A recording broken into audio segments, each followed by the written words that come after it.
Welcome back to Masculine Scrapping. This is the final page. It's just a single spread because the last page in any album is just a single page. And I've actually put most of this one together already because this was a pretty complicated cut and I didn't want to lose the pieces. So 3 pictures here at the bottom. These are the last pictures we have of our cat. He actually ran away the very next day, but he was playing in all of our wrapping paper that we had used for moving. And so I got some fun pictures, and those are the last pictures we have of him. And let's see, I'm going to go this way. I am going to do a torn edge border on this, and because I do want to get the sewing pattern in this last page. I just think it's important to do that. So we'll be covering over one of the pictures, but just a little bit. This says, someone asked me what the most difficult thing about having a cat was. I replied, the goodbye. And certainly that has been true for us. Okay, I'm gonna put tape along this. This is going to be interesting because this is a pretty thick piece of cardstock, and it's also going to be on top of a photo. And so when I go to do the sewing on this, I am just a little worried that it's going to have a hard time getting through. So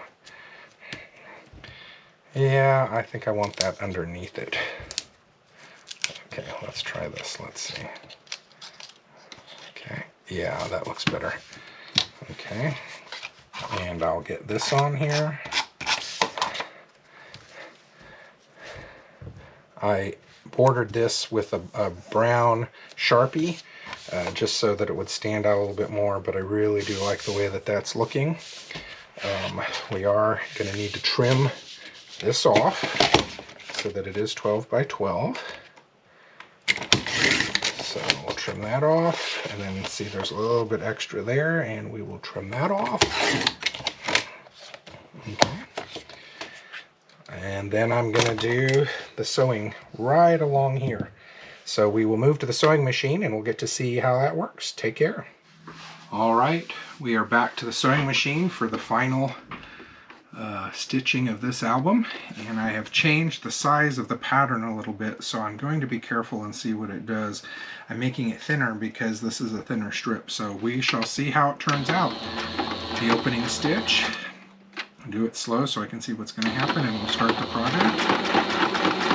Okay, it's making it very tiny, which is good. So now that I know what it's going to do, I'm going to speed it up some. I'm going to be careful because I don't have as much room for error with this one as I do with others when I'm on a small, thin strip. So, yeah, it still looks pretty good. It's just a thinner pattern, and I think it was the right thing to do that. So, here we go.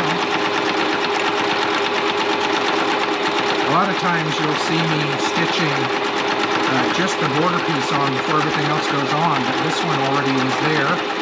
And it looks like it has done pretty good going through basically four layers of photo and cardstock in some places. So I feel pretty happy about that.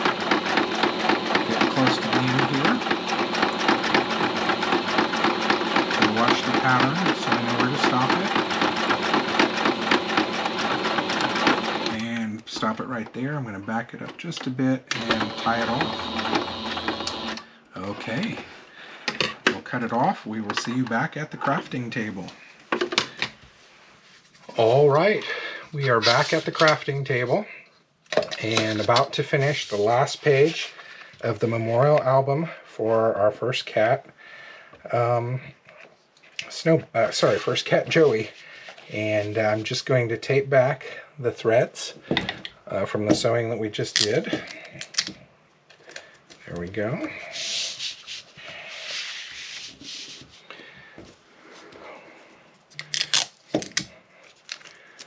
So those are taped down, and there we have it. final page, final pictures of Joey, our cat. Love the cat rainbow, kind of the same theme as we did with the dog, you know, over the rainbow as they've left us. And I think it's a nice way to kind of memorialize him. I did choose a lot of dark browns to match the colors here. It's not a traditional rainbow, but it's a great rainbow color for our cat. Thank you so much for being on this journey with me, and I would love to see the projects that you're putting together. Have a great day. Take care.